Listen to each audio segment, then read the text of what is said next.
ቤት መመለስ አሁን ላይ ብዙዎቹ እየጠበቁ ያሉበት ጉዳይ ነው። ዋናው ነገር እስካሁን እምነታቸውን ያደረጉት ሰዎች እንዳለ በመድብል ላይ ነው። መድብል ደግሞ ከጊዜ በኋላም ቢሆን ሞገስ እንዳጋጣሚ አንድ የካሌብ ሞሲሳ ሰው ወይንም ጋርድ የነበረው ሲያወራ በስልክ እንደሰማው ከሆነ ብሩክ ለትንሽ ሊያመልጣቸው እንደነበረና ያን ማለት እሱ እየመገቡት ያሉት ነገር እንዳለ ለጥንካሬ እየሰጠው መልሶ መነሳት ችሏል። እሱ ከዚህ በኋላ መቆምና ማምለጥ ይችል ነበረ፣ እንደ ድንገት ባንደርስበት እያሉ ሲያወራ ሞገስ ይሰማዋል። ሞገስ በዚህ ሰዓት ላይ የተረዳው አንድ ነገር ቢኖር ብሩክ በሕይወት እንዳለና አሁንም ድረስ እያሰቃዩት እንደሆነ፣ ለምን በሕይወት እንደቆየ ለጊዜውም ባያቅም ግን እኔ ባጭሩ ላስረዳችሁ። በመጀመሪያ ደረጃ ብሩክ ስራ ሊሰራላቸው ተስማምቶ ለነሱ መስራት ከጀመረበት ሰዓት አንስቶ ቀድሞ ሂሳብ ወስዶ ነበረ። ብሩክ ያኔ ቀድሞ ሂሳብ የወሰደው ግን የራሱን ልጅ ምሳሌ ለማሳከም ሲል ነበረ ቀድሞ ሂሳቡን የወሰደው። ያንን ሲያደርግ ታዲያ መጀመሪያውኑ እነ ካሌብ ሞሲሳ ወንጀል እየሰሩ እንደሆነ ብሩክ ያውቃል። ለዛም ነበረ ያለምንም ማመንታት ተስማምቶ ወደ ውስጥ የገባው።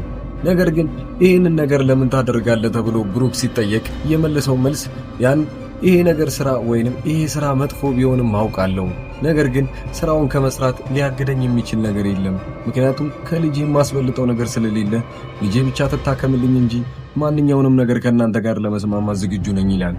እነ ብሩክ ላይ ይሄ ነገር ቢደረግም ግን ያው ካሌብ ሞሲሳ ቀድሞ ለብሩክ እንደተናገረው ከሆነ ይህንን ስራ ጀመርክ ማለት የኛን ብዙ ነገሮች አንተ ልታውቅ ትችላለህ፣ ብዙ ወንጀሎች እንደምንሰራ ማን ካንተ ጋር አብረው እየሰሩ እንደሆነም ጭምር። ስለዚህ አንድ ስራ ሰርተ ወይ ሁለት ስራ ሰርተ ከዚህ ስራ እወጣለሁ ማለት የማይቻል ነገር ነው። ያ ማለት እዛ ወጣ ማለት ለኛም ያው አደጋ ስላለው አንተው ከውጭ ሆነ ወደኛ የሚመጡ ወይንም የፖሊስ አካላቶችን ይዘህብን ስለምትመጣ አንዴ ወደዚህ ስራ ገባህ ማለት ተመልሰ መውጣት አትችልም። ይሄንን ወስነ ገባበት ይሉታል። ብሩክ ይሄንን ነገር እሺ ብሎ ነው በስምምነት የገባው። ነገር ግን እዛ ሲገባ እነ ካሌብ ሞሲሳ ወይንም የካሌብ ሞሲሳ ሰዎች እንዳለ እንደሚፈልጉት አልነበረም ሲያደርግላቸው የነበረው። ብሩክ በዚህ ሰዓት ይከዳቸዋል። ያን ማለት የሱ ልጅ ምሳሌ ከታከመች በኋላ ገንዘቡን የሰጠው ካሌብ ሞሲሳ ስለነበረ ካሌብ ሞሲሳ ደግሞ ከብሩክ የሚጠብቀው አንድ ነገር ነበረ። የላከውን ነገር በአግባቡ አላደረሰለትም። ይባስም ብሎ ያንን መረጃ ወስዶ ለፖሊሶች ይሰጥና እነሱን ለማጋለጥ ወይንም ካሌብ ሞሲሳን ለማጋለጥ ውሳኔ ያስተላልፋል።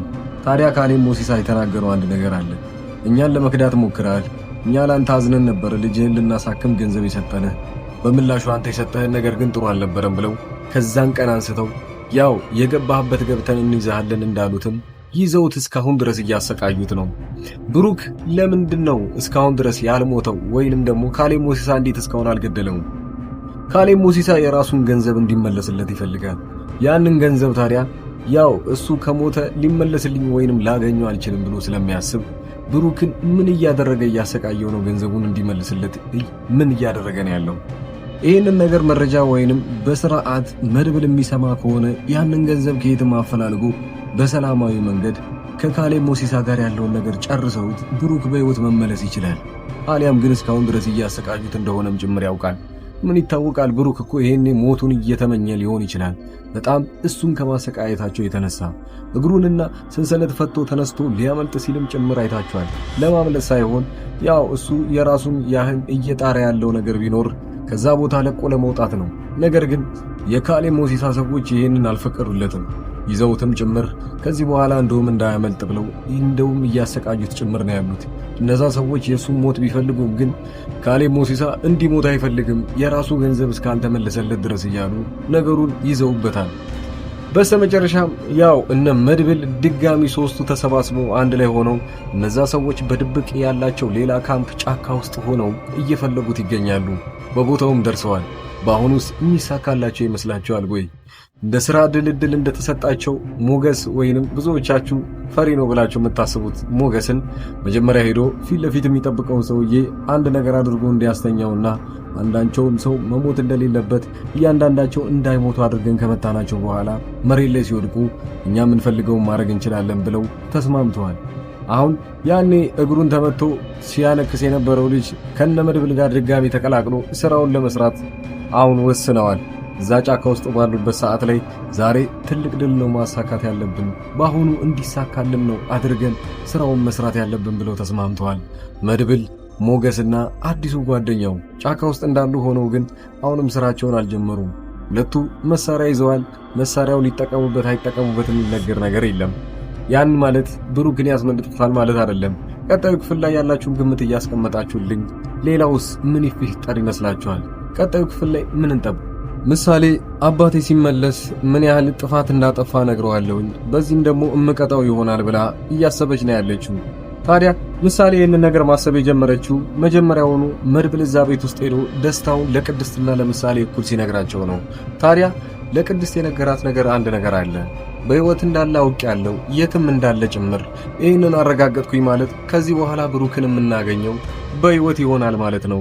ከዚህ በኋላ የሱን ሬሳ ወይንም ሞቷል ብዬ ምደነድንበት ነገር የለም። በአሁኑ ግን በሕይወት እንዲሳካለትና ከዛ ቦታ ይዤው ለመውጣት ብቻ ነው ማስበው ይላታል።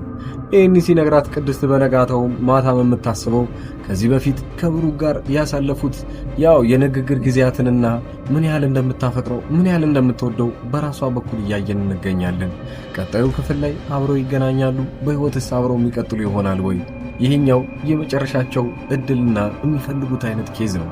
ሌላው ዝና እንግዲህ ከውጭ ሆኖ አሁንም እየጠረጠረ ያለው የነብሩክን ኬዝ ነው። ምን እያደረጉ እንደሆነ በግልጽ የሚያውቀው ነገር የለም ዝና። ስለዚህ ወዲያውኑ ካሌብ ሙሲሳ ጋር ይደውልና የነብሩክ ሁኔታ ምንም አላማረኝም፣ ምን እየሰሩ እንደሆነም ጭምር አላውቅም።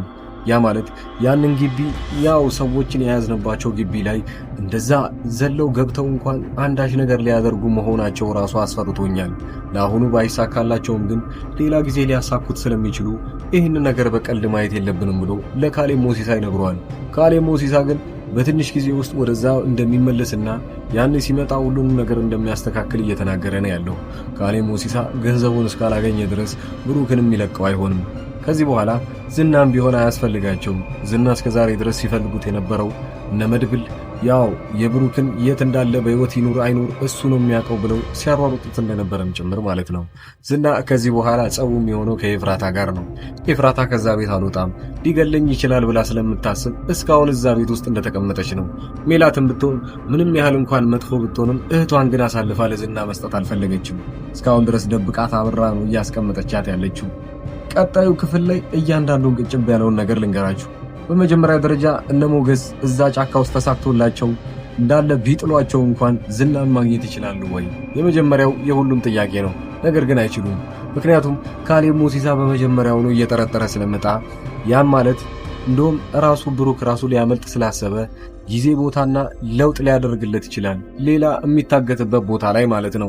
ብሩክ ግን የራሱን ጥፋት ያጠፋው ገና ከመጀመሪያው እነዚህ ትልቅ ሰው መሆናቸውና በጣም ወንጀለኛ እንደሆኑ ሳያስበው። በዚህኛው ክፍል እንግዲህ ይህንን ነገር አጠር አድርገን ካየን በኋላ ቀጣዩን ክፍል ወዲያው እንደተለቀቀ ከዚህ በኋላ ኮሚኒቲ ፖስት ላይ የምለቅላችሁ ይሆናል።